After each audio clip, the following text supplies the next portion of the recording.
느헤미야 2장 1절부터 10절까지 보겠습니다. 아닥사스다 왕 제20년 니산월에 왕 앞에 포도주가 있기로 내가 그 포도주를 왕에게 드렸는데 이전에는 내가 왕 앞에서 수심이 없었더니 왕이 내게 이르시되 네가 병이 없거늘 어찌하여 얼굴에 수심이 있느냐 이는 필연 네 마음에 근심이 있음이로다 하더라. 그때 내가 크게 두려워하여 왕께 대답하되 왕은 만세수를 하옵소서.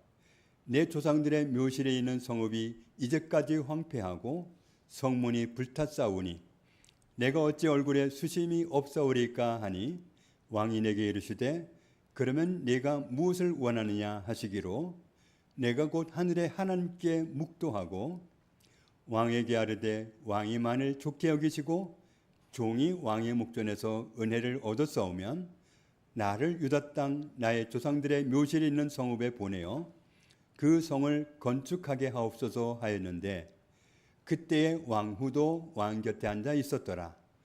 왕이 내게 이르시되 네가 몇 날에 다녀올 길이며 어느 때에 돌아오겠느냐 하고 왕이 나를 보내기를 좋게 여기시기로 내가 기한을 정하고 내가 또 왕에게 아뢰되 왕이 만일 좋게 여기시거든 강 서쪽 총독들에게 내리시는 조서를 내게 주사 그들에게 나를 용납하여 유다에 들어가기까지 통과하게 하시고 또 왕의 삼림 감독 아삽에게 조서를 내리사 그가 성전에 속한 영문의 문과 성곽과 내가 들어갈 집을 위하여 들보로 쓸 제목을 내게 추게 하옵소서 하며 내 하나님의 선한 손이 나를 도우심으로 왕이 허락하고 군대 장관과 마병을 보내어 나와 함께 하시기로 내가 강 서쪽에 있는 총독들에게 이르러 왕의 조서를 전하였더니 호론 사람 산발랏과 종이었던 암몬 사람 도비야가 이스라엘 자손을 흥왕하게 하려는 사람이 왔다 함을 듣고 심히 근심하더라. 아멘. 오늘 성경에는 느헤미야가 등장합니다. 이스라엘이 남쪽은 유다 왕국, 북쪽은 이스라엘 왕국 이렇게 나뉘어져 있었는데 BC 931년 솔로몬이 죽으면서 이렇게 두 동강이 났습니다. 한 나라였지만 둘로 나뉘어져 있다가 북이스라엘이 BC 722년에 아수르 제국에 의해서 먼저 멸망을 했습니다. 그리고 나서 한 200년은 더 버티다가 남유다가 BC 586년에 바벨론 제국에 의해서 이도 역시 멸망합니다. 느헤미야는 유다 왕국 사람으로서 나라가 망할 때 바벨론의 느부갓네살 왕에게 끌려갔던 사람입니다. 느헤미야 1장을 보면 느헤미야는 아닥사스다 왕 때 수산이라는 궁전에 있었습니다. 페르시아 제국은 워낙 영토를 많이 가지고 있었고 그래서 지역마다 어느 계절이 되면 거주하기가 어려우니까 왕궁을 몇 개를 지어놓고 계절에 맞게 옮겨 다니면서 통치를 했는데 느헤미야서를 기록할 이때에는 수산궁에 머물고 있었습니다. 바벨론 제국에 의해서 유다가 망했는데 유다를 멸망시켰던 바벨론 제국은 절대로 망할 수 없는 조건을 가진 요새에 건설된 나라였습니다. 그런 나라를 고레스 왕이 멸망을 시키고 페르시아 제국을 건설했습니다. 아닥사스다 왕은 페르시아 왕조에 속하는 왕입니다. 고레스가 첫 번째 페르시아 왕이라면 그 사이에는 몇 번의 왕이 더 있었습니다. 페르시아의 첫 번째 왕이었던 고레스는 왕이 되고 나서 바벨론 때 포로로 잡혀왔던 유다 사람들이 자기 나라로 돌아가도록 허락해주고 무너진 나라와 성전을 재건하도록 아량을 베풀었습니다. 그런데 이런 일을 고레스라는 사람이 나타나서 하리라는 것을 고레스가 생기기도 전에, 고레스라는 인물이 등장하기도 전에 성경은 미리 말씀했습니다. 이사야 45장을 보면 여호와께서 그의 기름 부음을 받은 고레스에게 이같이 말씀하시되, 고레스가 기름 부음을 받았다. 고레스는 잊지도 않은 때입니다. 내가 그의 오른손을 붙들고 그 앞에 열국을 항복하게 하며 내가 왕들의 허리를 풀어 그 앞에 문들을 열고 성문들이 닫히지 못하게 하리라. 바벨론은 절대로 망할 수 없고 그 성문은 절대로 열릴 일이 없다고 생각했는데 이 말씀대로 열었습니다. 고레스에 의해서 열어졌는데, 이사야 44장 28절을 보면 어떻게 말씀하시느냐 하면 같이 읽습니다. 고레스에 대하여는 이르기를 내 목자라, 그가 나의 모든 기쁨을 성취하리라 하며, 예루살렘에 대하여는 이르기를 중건되리라 하며, 성전에 대하여는 내 기초가 놓여지리라 하는 자니라. 하나님은 고레스를 말씀하실 때 내 목자다, 나의 모든 기쁨을 성취할 자다, 이렇게까지 표현합니다. 그러면 하나님이 무엇을 기쁘게 여기시길래 고레스가 하나님이 기뻐하는 일을 한다고 하셨느냐? 예루살렘이 재건되고 하나님의 성전이 다시 세워지는 것, 이것을 하나님이 기뻐하신다는 사실을 알 수 있습니다. 그러면서 고레스가 이 말을 하게 된다는 거죠. 예루살렘을 향해서 말하기를 너희는 중건되리라. 예루살렘 성전을 향해서 있지도 않은 성전이지만 내 기초가 다시 놓여지리라. 이 말을 할 사람이 고레스다.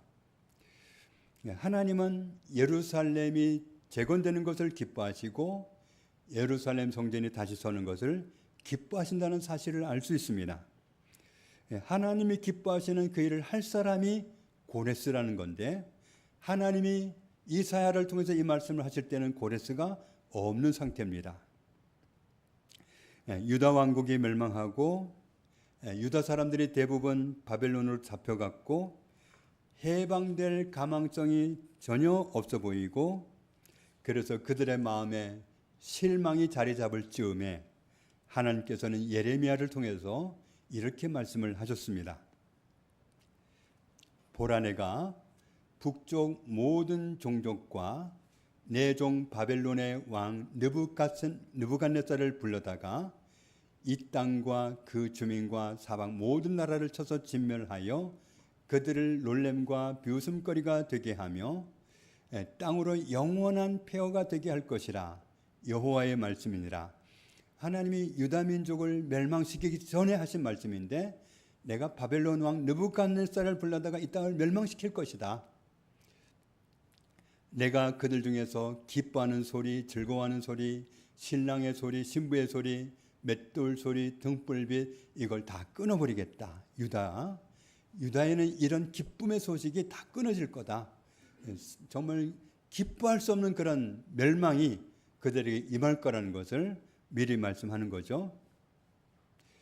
이 모든 땅이 폐허가 되어서 놀랄 일이 될 것이며, 이 민족들은 70년 동안 바벨론의 왕을 섬기리라. 70년이라는 기간을 미리 말씀해 주십니다. 70년 동안 그렇게 황폐한 나라가 되게 할 것이다. 여호와의 말씀이라 70년이 끝나면 내가 바벨론의 왕과 그의 나라와 갈대아인의 땅을 그 죄악으로 말미암아 벌하여 영원히 폐허가 되게 하되, 하나님은 유다를 망하게 하는데 그러기 위해서 바벨론을 도구로 쓰신다. 그렇지만 하나님은 하나님의 백성 유다를 멸망하는 도구로 쓰임받았던 바벨론도 망하게 할 것이다.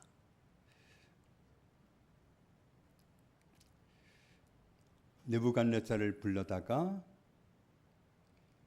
유다 민족을 멸망시킬 것이지만, 그러나 70년 동안 그들이 바빌론을 섬기게 할 것이고 70년이 차면 너희를 괴롭혔던 그 바빌론을 심판하리라, 그렇게 말씀을 하신 겁니다.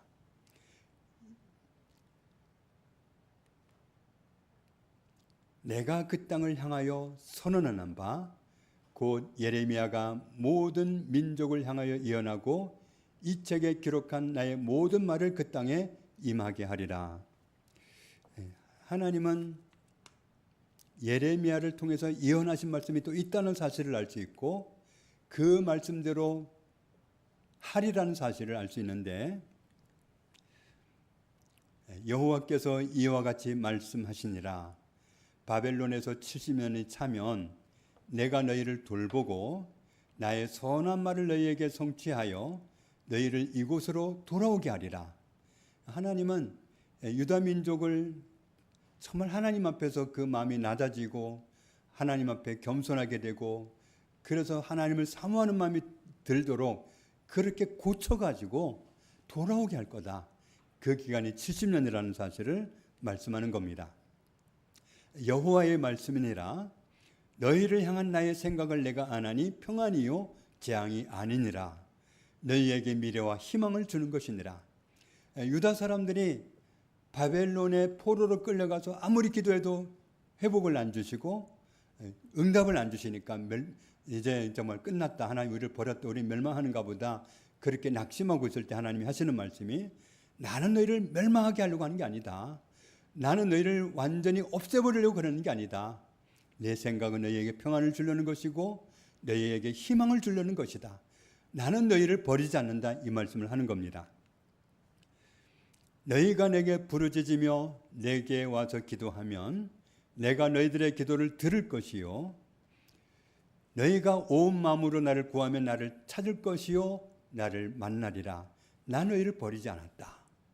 너희가 지금은 하나님이 너희를 깨닫게 하려고 고치려고 버린 듯 보이지만 너희가 온 마음으로 나에게 찾아와서 구하면 나는 만나줄 것이고 너희가 기도하면 들어줄 것이다.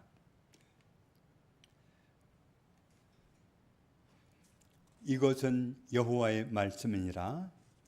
나는 너희들을 만날 것이며 너희를 포로된 중에서 다시 돌아오게 하되 내가 쫓아 보내었던 나라들과 모든 곳에서 모아 사로잡혀 떠났던 그곳으로 돌아오게 하리라. 이것은 여호와의 말씀이니라. 하나님은 이스라엘 백성들을 버린 게 아니라는 사실을 알 수 있습니다. 또 예레미야를 통해서 말씀하시기를 여호와께서 이와 같이 말씀하시니라. 너희가 가리켜 말하기를 황폐하여 사람도 없고 짐승도 없다 하던 여기 곧 황폐하여 사람도 없고 주민도 없고 짐승도 없던 유다 성읍들과 예루살렘 거리에서 다시 즐거워하는 소리, 기뻐하는 소리, 신랑의 소리, 신부의 소리와 및 만군의 여호와께 감사하라. 여호와는 선하시니 그의 인자심이 영원하다 하는 소리와 여호와의 성전에 감사제를 드리는 자들의 소리가 다시 들리리니 이는 내가 이 땅의 포로를 돌려보내어 지난 날처럼 되게 할 것임이라. 여호와의 말씀이니라. 하나님은 유다 민족을 버리지 않았습니다. 다시 돌아오게 한다고 말씀하시는 거죠. 만군의 여호와께서 이와 같이 말씀하시니라. 황폐하여 사람도 없고 짐승도 없던 이곳과 그 모든 성읍에 다시 목자가 살 곳이 있으리니 그의 양떼를 눕게 할 것이라. 산지 성읍들과 평지 성읍들과 네겝의 성읍들과 베냐민 땅과 예루살렘 사면과 유다 성읍들에서 양떼가 다시 개서는 자의 손 아래로 지나리라. 여호와께서 말씀하시니라. 다시금 목자들이 돌아와서 양을 치고 양 숫자를 해야 되는 그런 일들이 다시 일어난다. 다시 회복된다. 여호와의 말씀이니라. 보라 내가 이스라엘 집과 유다 집에 대하여 일러준 선한 말을 성취할 날이 이르리라. 70년이 차면 이스라엘 민족이 그들이 기대할 수조차 없는 것 같았던 해방을 다시 맞게 되는데, 이사야 44장을 보면 눈에 띄지도 않는 고레스라는 이름을 하나님이 말씀하시면서 고레스를 통해서 하나님이 약속하신 이스라엘의 회복을 이루신다고 약속하셨습니다. 그런데 하나님이 말씀하신 대로 고레스라는 사람이 나타나서 정말 바벨론을 멸망시키고 페르시아 제국을 세우면서 유대인들에게 호의를 베풀었습니다. 역대하 36장에 있는 말씀을 보면 23절 같이 읽겠습니다. 바사왕 고레스가 이같이 말하노니 하늘의 신 여호와께서 세상 만국을 내게 주셨고 나에게 명령하여 유다 예루살렘의 성전을 건축하라 하셨나니 너희 중에 그의 백성 된 자는 다 올라갈지어다. 너희 하나님 여호와께서 함께 하시기를 원하노라 하였더라. 바사의 고레스 왕 원년에 여호와께서 예레미야의 입으로 하셨던 말씀을 이루기 위해서 여호와께서 바사의 고레스 왕의 마음을 감동시키시고는 그가 온 나라에 공포하고 조서를 내려서 이렇게 말하게 하셨다. 하나님이 얼마나 역사 속에서 미리 예언해 가면서 없는 이름을 미리 알려주시면서 이렇게 한다 하고 하시더니 정말로 고레스라는 사람이 등장하고 바벨론은 누구도 멸망시킬 수 없을 것 같았는데 고레스가 멸망시키고 새로운 제국이 들어서면서 유다 민족이 회복되는 이런 선포를 하게 된다는 예언의 말씀을 들었는데 정말로 이룰 줄을 누가 알았겠어요?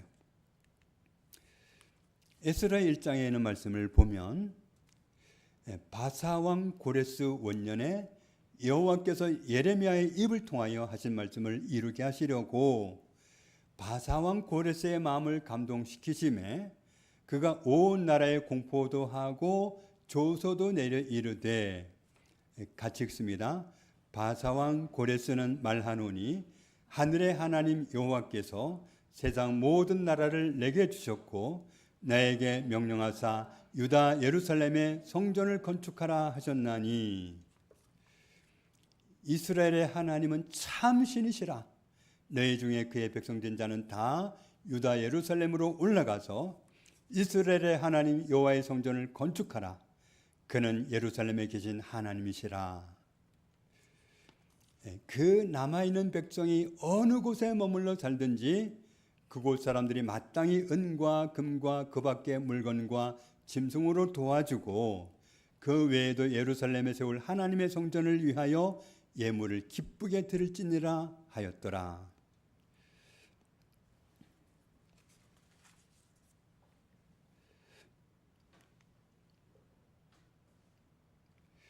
느헤미야는 아닥사스 왕 때 페르시아 왕궁 중에 하나였던 수산궁에 있었습니다. 그리고 느헤미야는 11절 끝부분에 보면 아닥사스다 왕의 술관원이었습니다. 높은 관직에 있었습니다. 느헤미야가 수산궁전에 있을 때 유다에서 내 형제들 가운데 하나인 하나니가 왔다 그랬는데 내 형제들이라고 그랬는데 내 형제는 어떤 사람이냐 하면 7장에 있는 말씀을 보면 내 아우 하나니, 자기 친동생 하나니였던 겁니다. 느헤미야는 지금 수산궁전에서 페르시아 왕궁에서 아닥사스다 왕과 함께 있고 그 시절에 본국에서 자기 조국에서 자기의 친동생이었던 하나니가 두어 사람과 함께 자기 형 느헤미야를 만나러 왔던 겁니다. 느헤미야는 자기 동생을 통해서 자기 본국의 소식을 듣고 싶었는데 아마도 좋은 소식을 듣고 싶었을 거예요. 요즘 우리나라는 어떠냐 그렇게 물었겠죠. 그런데 좋은 소식을 듣고 싶었지만 좋은 소식을 들을 수 없었습니다. 느헤미야는 자기 나라의 소식을 듣고 마음이 힘들어서 여러 날을 하나님 앞에 금식하면서 그렇게 하나님께 기도하면서 지냈습니다.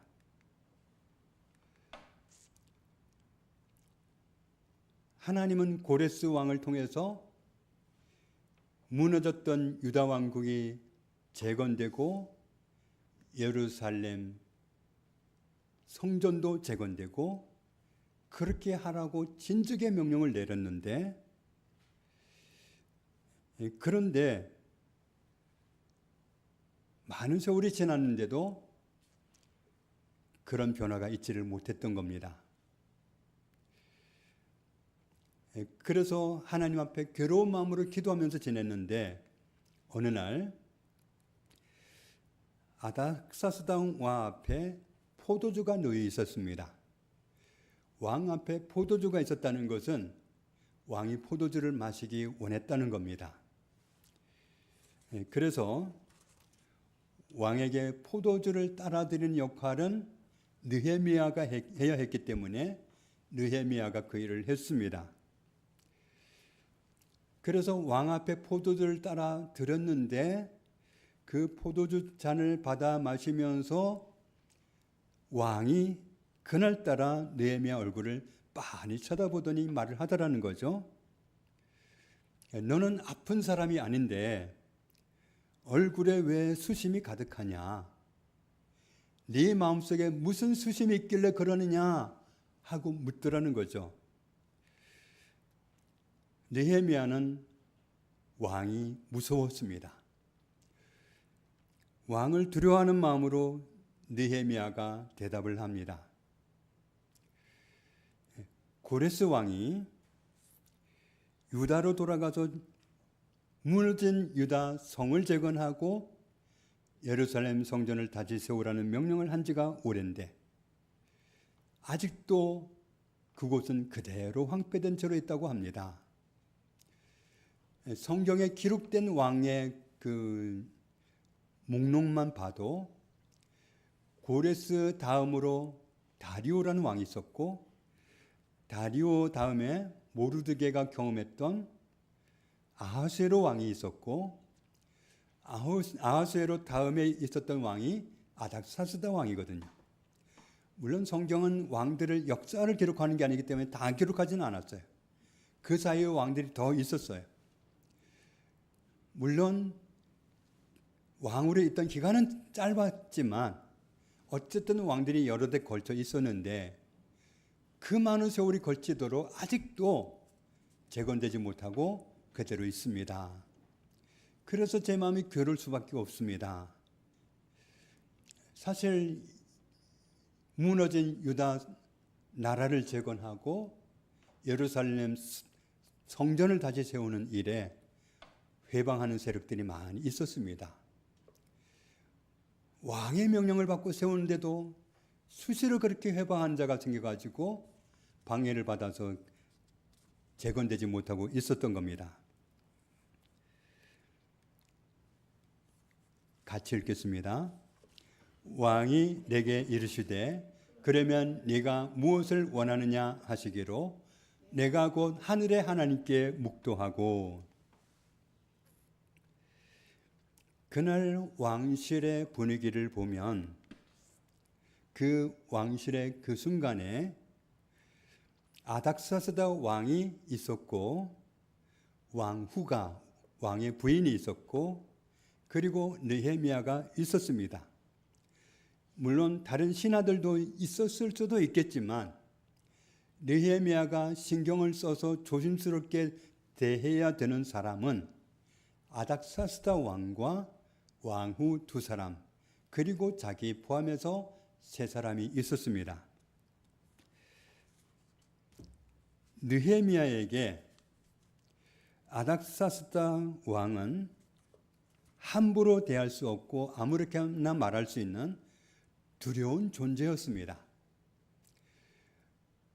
왕이 성품이 좋고 인격이 좋고 그건 쉽지 않잖아요. 말 한마디 잘못 해석을 하면 얼마든지 죽일 수 있고 민족도 멸할 수 있는 사람이 왕이기 때문에 두려운 마음으로 대답을 했다는 거죠.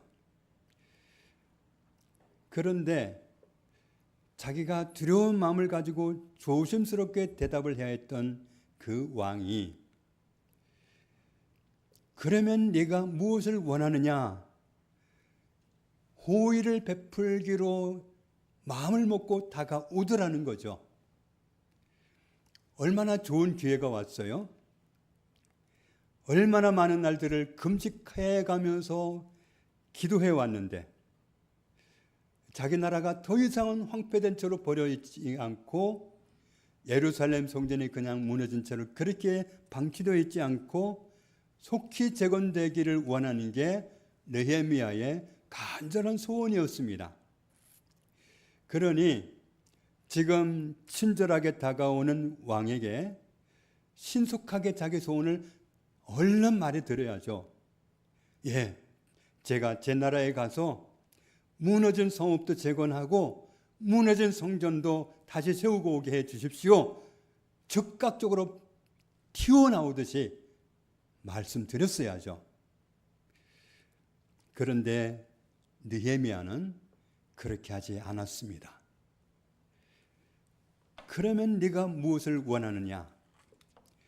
이 반갑고 기쁜 질문을 듣고도 느헤미야는 어쩌면 마음속에 가득 차 있을 텐데 말해봐라 하면 툭 튀어나올 말인데 그걸 내뱉지를 않고 왕에게 즉각 말하지를 않고 느헤미야는 먼저 다른 행동을 했습니다. 먼저 한 일이 뭐죠? 내가 곧 하늘의 하나님께 묵도하고. 그날 여러분이 그 느헤미야를 곁에서 보고 있었더라면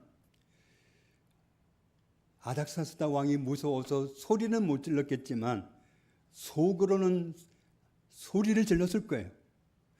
뭐해 느헤미야? 빨리 말씀드려야지. 왕이 묻고 있잖아. 답답해서 그렇게 말했을 수도 있습니다. 지금 친절하게 도와주겠다고. 그러면 네가 무엇을 원하느냐 하고 묻고 있는데 신속하게 자기 소원을 쏟아내듯이 말했어야 될 것 같은 그 순간에 내가 곧 즉시로 하늘의 하나님께 묵도하고. 거듭 말씀드리지만 그날 그 왕실에는 아닥사스다 왕이 있고 왕후가 있고 느헤미야가 있었습니다. 우리 안목으로 보면 세 사람이 전부입니다. 더 있을지는 몰라도 신경을 쓸 사람은 아닙니다. 우리가 간과하기 쉬운 부분이 바로 이 부분입니다. 예배를 마치고 집에 가서 보니까 남편하고 나하고 둘이 있습니다. 그게 전부인 줄 알아요. 우리가 왜 다른 사람 흉을 봅니까? 아내하고 나하고 둘만 있는 줄 알고 다른 사람 흉을 보는 거 아니겠어요? 예배 마치고 집에 돌아가 보니까 아들들하고 나하고 있게 됩니다. 우리는 그 숫자가 전부인 줄 알아요. 두 사람이 함께 있을 때 자기 두 사람만 함께 있는 줄 알고 그 자리에 없는 사람을 자기 생각대로 말 흘러나오는 대로 판단하기도 하고 비판하기도 하고 흉을 보기도 하고 그러잖아요. 그런데 느헤미야는 그렇게 하지 않았습니다. 내 육신의 눈에 안 보이고 왕의 눈에도 안 보이고 왕후의 눈에도 안 보이지만 엄연히 그 자리에 함께 계시는 하나님을 의식했고 그리고 그 자리에 함께 계시는 하나님을 무시하지 않고 인정해 드렸습니다. 내가 즉시로 아닥사스다 왕한테 말을 내뱉었다 하지 않고 내가 즉시로 하늘의 하나님께 먼저 말씀드렸다.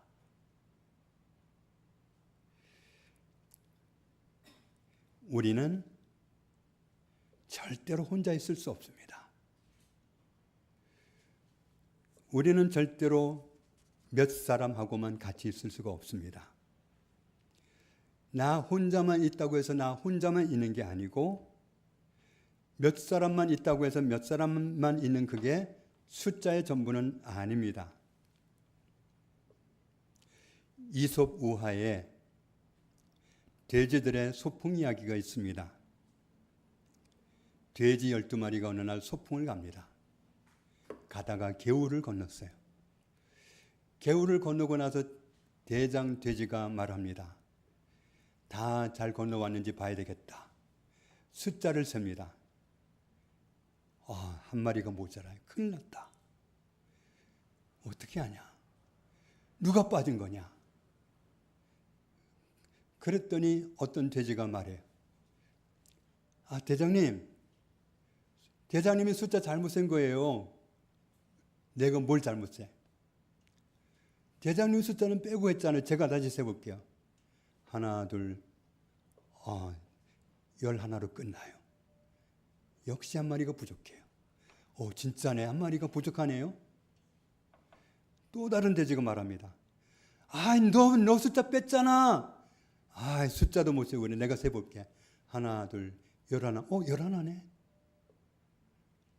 하나 어디 갔지? 누가 빠진 거지? 그래서 그날 돼지들은 너도 나도 숫자를 해가 질 때까지 세다가 더는 가지도 못하고 집으로 돌아왔다는 겁니다.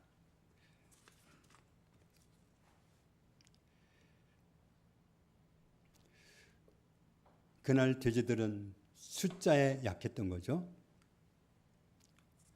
우리도 숫자에 약합니다.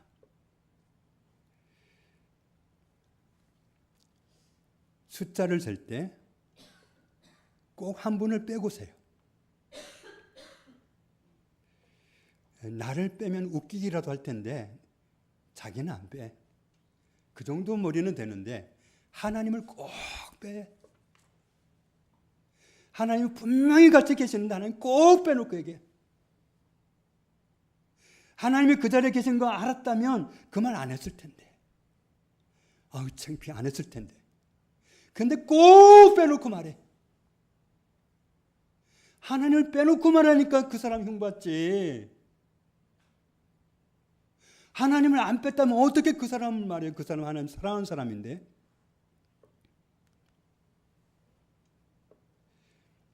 여호와여, 주께서 나를 살펴보셨으므로 나를 아시나이다. 주께서 내가 앉고 일어섬을 아시고 멀리서도 나의 생각을 밝게 하시오며 나의 모든 길과 내가 눕는 것을 살펴보셨으므로 나의 모든 행위를 익히 하시오니 여호와여, 내 혀의 말을 알지 못하시는 것이 하나도 없으시니이다. 내가 쏟아낸 말을 하나도 놓치지 않고 다 듣고 계시는데 우리는 항상 빼놓고 얘기했잖아. 그렇게 감독하지 않은 숫자를 빼놓고 우리끼리인 줄 알고 우리만인 줄 알고 대화했잖아요.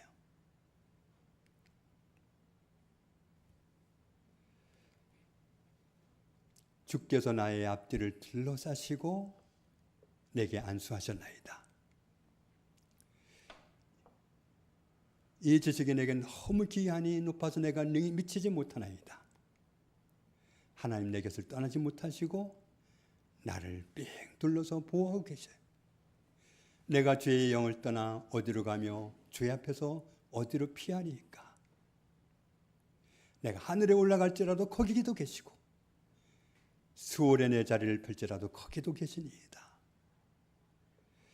하나님 빼놓고 나 혼자 있든지 하나님 빼놓고 우리끼리 있든지 그거 우리 못 만듭니다. 그러니까 항상 함께 계셨는데 우리는 꼭 숫자를 뺄 때 가장 크신 분, 내 말을 하나도 놓치지 않고 듣고 계시는 분, 하나님은 항상 빼놓고 얘기해.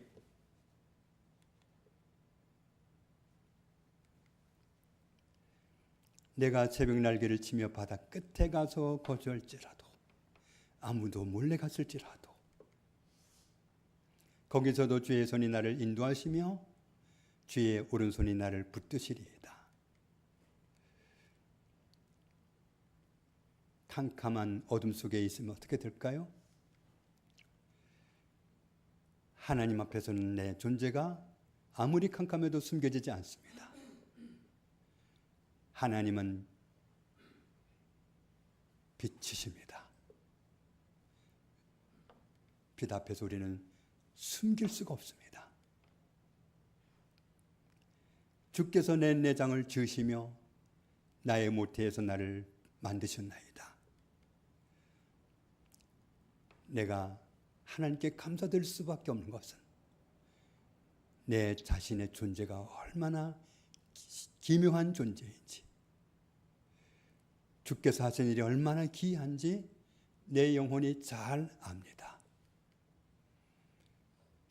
내가 은밀한 데서 지음을 받고 땅의 깊은 곳에서 귀하게 지음을 받았습니다. 하나님 앞에서 나는 시작할 때부터 지금까지 내 형체를 숨길 수가 없었습니다. 내가 만들어지기 전에도 주의 눈이 보셨고, 나의 날이, 나를 위해서 정한 날이 하루도 되기 전에도 하나님은 나를 하나님의 책에다가 다 기록하셨습니다. 하나님이여, 주의 생각이 내게 어찌 그리 보배로우신지요, 그 수가 어찌 그리 많은지요. 내가 세려고 할지라도 그 수가 모래보다 많습니다. 내가 자다가 깰 때에도 여전히 주와 함께 있습니다. 우리는 주를 벗어날 수 없습니다.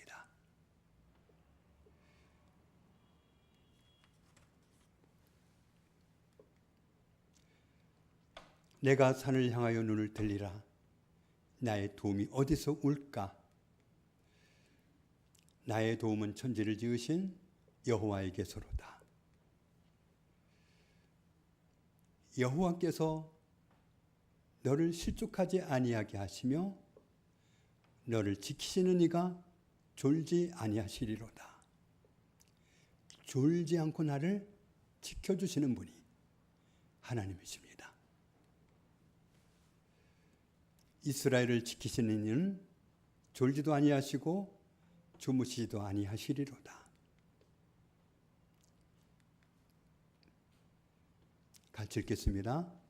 여호와는 너를 지키시는 이시라. 여호와께서 내 오른쪽에서 내 그늘이 되시나니. 하나님은 나를 지키는 분이라고 표현하십니다. 그래서 늘 곁에 계십니다. 낮의 해가 나를 상하지 못하도록, 밤의 달이 나를 해치지 못하도록 지켜주신다고 말씀하십니다. 우리는 항상 하나님과 함께 있습니다.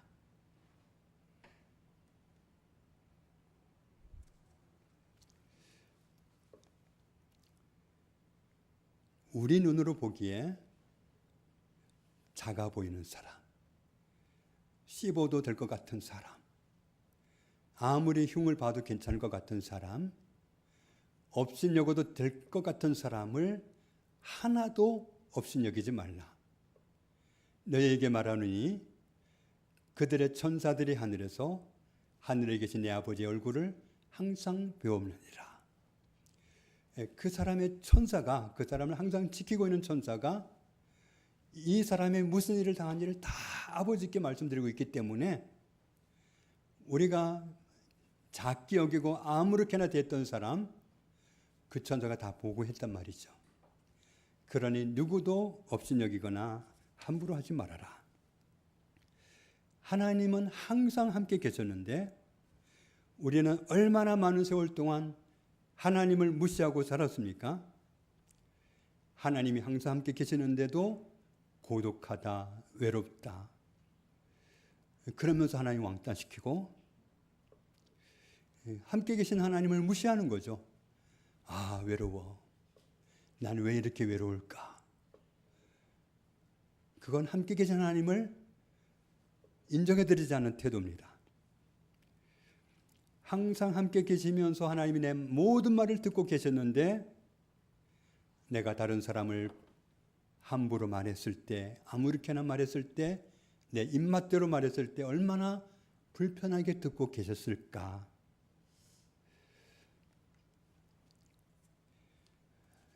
남의 말 하는 걸 들으면 정말 잘 들어옵니다. 솔깃해서 들려옵니다. 남 흉보는 게 참 재밌거리가 있어요. 그런데 내가 흉보는 그 사람이 옆에서 듣고 계시는 하나님께는 어떤 존재인데요? 그리스도께서 위하여 죽으신 너의 형제가 아니냐. 예수님이 자기 피로 사가지고 하나님께 드린 하나님의 소유고 하나님의 사랑받는 자녀인데 그런데 내가 아무렇게나 말을 하고 평가를 한 거죠.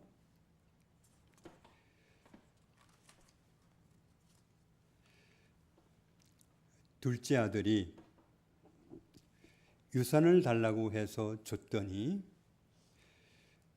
집을 떠나가서 다 날려먹고 거지가 돼서 돌아왔습니다. 몇 날 며칠을 노숙자로 굴러먹었기 때문에 그 몸에서 냄새가 코를 찌릅니다. 노숙자 냄새를 맡아가지고는 받아들일 수가 없습니다. 그런데 아버지는 아들이 죽지 않고 살아서 돌아왔다고 너무 기쁘다고 잘못을 따질 생각은 하나도 없고 환영하고 잔치하고 그랬습니다. 그런데 큰아들은 어떻게 했느냐면 그런 아버지의 마음은 전혀 이해하려고 하지를 않습니다. 아버지 둘째 아들 얼마나 나쁜 놈인지 몰라요? 참 성격도 특이하시네. 뭐 저런 놈을 아들이라고 또 받아줘요? 우리는 그런 심정으로 누구도 흉보고 누구도 내 스타일이 아니라고 말하고 함께 듣고 계시는 하나님이 불편하리라는 생각은 전혀 안 하고 내 기분대로 말하고 살아오지 않았습니까? 하나님이 소중히 여기시는 자녀인데 우리는 그런 하나님의 마음을 전혀 신경 안 쓰고 아니 하나님을 제껴버리고 함께 계신 하나님을 무시하고서 내 하고 싶은 말을 하고 살아왔던 거 아닙니까?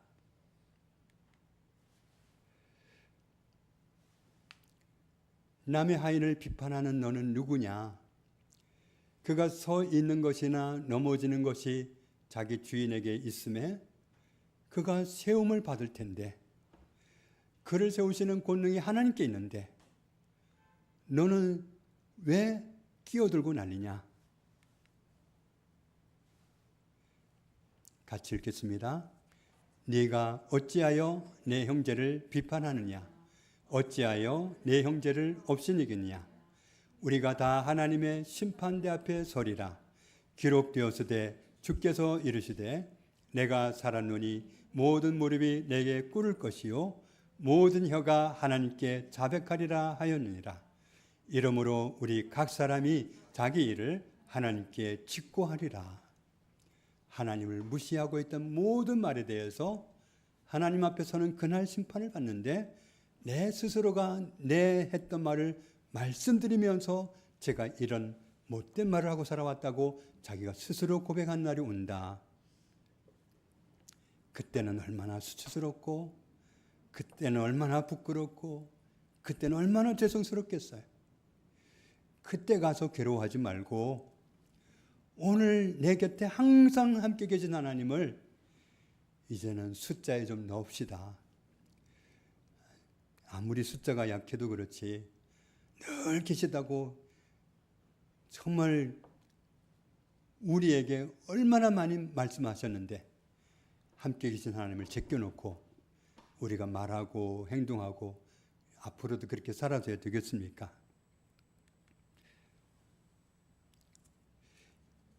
우리가 다른 사람이 나보다 못한다고 생각하고 다른 사람의 약점을 말하고 하잖아요. 그러면 나는 강하다는 얘기고 더 낫다는 얘기인데, 믿음이 강한 우리는 마땅히 믿음이 약한 자의 약점을 담당하고 자기를 기쁘게 하지 아니할 것이라. 우리 각 사람이 이웃을 기쁘게 하되 선을 이루고 덕을 세우도록 할지니라. 그리스도께서도 자기를 기쁘게 하지 아니하셨나니 기록된 바 주를 비방하는 자들의 비방이 내게 미쳤나이다 함과 같으니라. 무엇이든지 전에 기록된 바는, 성경에 기록된 모든 말씀은 우리의 교훈을 위하여 기록된 것이니 우리로 하여금 인내로 또는 성경의 위로로 소망을 가지게 함이니라. 이제 인내와 위로의 하나님이 너희로 그리스도 예수를 본받아 서로 뜻이 같게 하여 주사 한 마음과 한 입으로 하나님 곧 우리 주 예수 그리스도의 아버지께 영광을 돌리게 하려 하노라. 하나님이 영광을 받으시는 말을 하고 그런 정말 모습으로 우리가 살아가야 되겠습니다. 에베소서에 있는 말씀을 보면 그런즉 거짓을 버리고 각각 그 이웃과 더불어 참된 것을 말하라. 이는 우리가 서로 지체가 됨이라. 분을 내더라도 죄를 짓지 말며 해가 지도록 분을 품지 말고 마귀에게 틈을 주지 말라. 도둑질하고 살았던 사람은 다시 도둑질하지 말고, 남 흉보는 것 재밌게 여겼던 사람은 다시 하지 말고, 돌이켜 가난한 자에게 구제할 것이 있도록 자기 손으로 수고해서 선한 일을 하라. 무릇 더러운 말은 너희 입 밖에도 내지 말고 오직 덕을 세우는 데 소용되는 대로 선한 말을 하여 듣는 자들에게 은혜를 끼치게 하라. 하나님의 성령을 근심하게 하지 말라. 그 안에서 너희가 구원의 날까지 인치심을 받았느니라. 항상 함께 계시는 성령님이 듣고 계십니다. 항상 함께 계시는 성령님이 보고 계십니다. 하나님 앞에서 우리가 하나님을 무시하고 어떤 일을 한다면, 무슨 말을 한다면 성령님을 근심하게 하는 일이다. 그렇게 하지 말라. 같이 읽습니다. 너희는 모든 악독과 노함과 분냄과 떠드는 것과 비방하는 것을 모든 악의와 함께 버리고 서로 친절하게 하며 불쌍히 여기며 서로 용서하기를 하나님이 그리스도 안에서 너희를 용서하신 것 같이 하라. 모든 악독 버리고 노함 버리고 분냄 버리고 남 흉보는 거 떠드는 거 버리고 남 비방하는 거 버리고 악의 버리고 나쁜 거 다 버리라고 말씀하셨습니다. 그러므로 사랑을 받는 자녀같이 너희는 하나님을 본받는 자가 되고 그리스도께서 너희를 사랑하신 것 같이 너희도 사랑 가운데서 행하라. 그는 우리를 위하여 자신을 버리사 향기로운 제물과 희생 제물로 하나님께 드리셨느니라. 음행과 온갖 더러운 것과 탐욕은 너희 중에서 그 이름조차도 부르지 말라. 이는 성도에게 마땅한 바니라. 누추함과 어리석은 말이나 희롱의 말이 마땅치 아니하니 오히려 감사하는 말을 하라. 너희도 정녕 이것을 알거니와 음행하는 자나 더러운 자나 탐하는 자 곧 우상 숭배자는 다 그리스도와 하나님의 나라에서 기업을 얻지 못하리라. 누구든지 헛된 말로 너희를 속이지 못하게 하라. 이로 말미암아 하나님의 진노가 불순종의 아들들에게 임하나니 그러므로 그들과 함께 하는 자가 되지 말라. 너희가 전에는 어둠이더니 이제는 주 안에서 빛이라. 빛의 자녀들처럼 행하라. 빛의 열매는 모든 착함과 의로움과 진실함에 있느니라. 같이 읽습니다. 주를 기쁘시게 할 것이 무엇인가 시험하여 보라. 너희는 열매 없는 어둠의 일에 참여하지 말고 도리어 책망하라. 열매 없는 일 하지 말자. 주를 기쁘시게 하자. 같이 계시는 주님 기쁘시게 드리자. 이 말씀입니다. 비판을 받지 않고 싶거든 비판하지 말라. 너희가 비판하는 그 비판으로 너희가 비판을 받을 것이요 너희가 남을 어떻게 헤아렸든지 그 헤아림으로 너희가 헤아림을 받을 것이니라. 어찌하여 형제의 눈 속에 있는 티는 보고 내 눈 속에 있는 들보는 깨닫지 못하느냐. 보라, 내 눈 속에 들보가 있는데 어찌하여 형제에게 말하기를 나로 내 눈 속에 있는 티를 빼게 하라 하겠느냐. 외식하는 자여, 먼저 내 눈 속에서 들보를 빼어라. 그 후에야 밝히 보고 형제의 눈 속에서 티를 빼리라. 남의 흉은 잘 보이는데 내 흉은 못 봅니다. 누가 내 흉을 지적해 봐요. 그 정도 흉 없는 사람 어디 있어? 냅다 소리를 지르죠. 정말 우리의 모습은 모순 덩어리입니다. 그건 모순입니다. 나에 대해서는 한없이 아량이 넓고 다른 사람 말하는 건 재미있으니까 괜찮고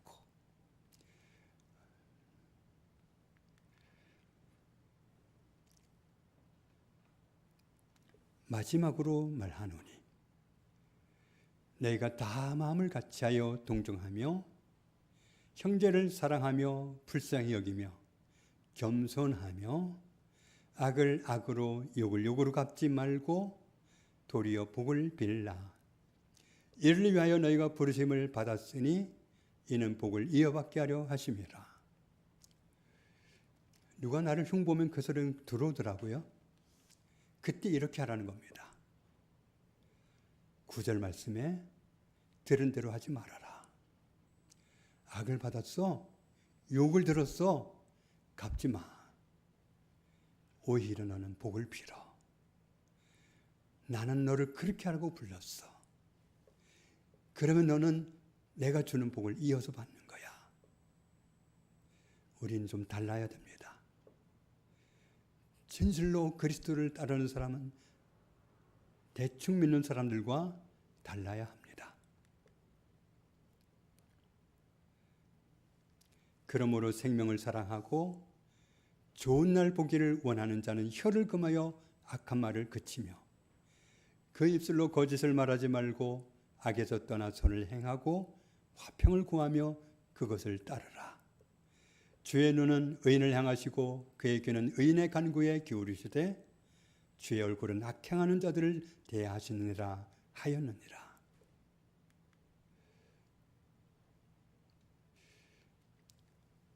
우리는 심판에 자유롭지 않습니다. 나도 잘못하면 심판받는다 생각하고 말하고 나도 잘못하면 심판받는다 생각하고 행동하고 긍휼을 행하지 아니한 자에게는 긍휼 없는 심판이 있으리라. 긍휼은 심판을 이기고 자랑하느니라.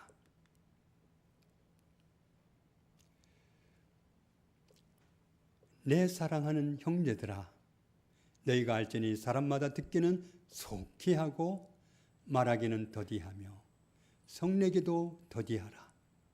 사람이 성내는 것이 하나님의 의를 이루지 못함이라. 그러므로 모든 더러운 것과 넘치는 악을 내버리고 너희 영혼을 능히 구원할 바 마음에 심어진 말씀을 온유함으로 받으라. 같이 읽습니다. 너희는 말씀을 행하는 자가 되고 듣기만 하여 자신을 속이는 자가 되지 말라. 듣기만 하고 마는 것은 자기를 속이는 겁니다. 속이는 사람을 사기꾼이라고 말합니다. 듣기만 하고 많은 사람은 자기를 속이는 사기꾼입니다. 우리가 하나님이 말씀하신 말씀들을 몰라서 아직도 누구를 흉보고 누구를 말하고 그렇게 하는 게 아니지 않습니까? 몰라서 그랬다면 말씀을 알게 된 순간부터 고치면 되는데, 말씀을 모르는 것도 아니면서 하나님이 싫어하는 것도 알면서 하지 말라고 하신 것도 알면서도 그렇게 순종하지 않는 것은 자기를 속이는 사기꾼으로 사는 겁니다. 하나님이 하지 말라 말씀하신 것을 알고도 말씀을 듣기만 했지, 말씀을 알고만 했지, 그 말씀대로 살지 않는 것은 자기 자신을 속이는 사기꾼입니다.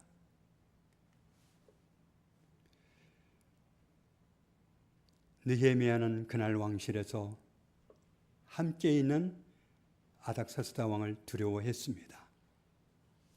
그러나 그날 왕실에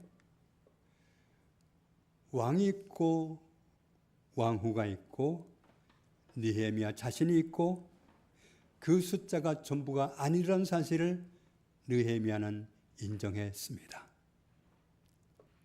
내가 곧 하늘의 하나님께 묵도하고. 느헤미야는 숫자를 잘 셌습니다. 우리도 오늘 이후로는 숫자를 잘 셀 수 있기 원합니다. 지금 나 혼자 있는 게 아니야. 지금 우리만 있는 게 아니야. 하나님이 함께 계셔. 하나님을 무시하지 않으리라.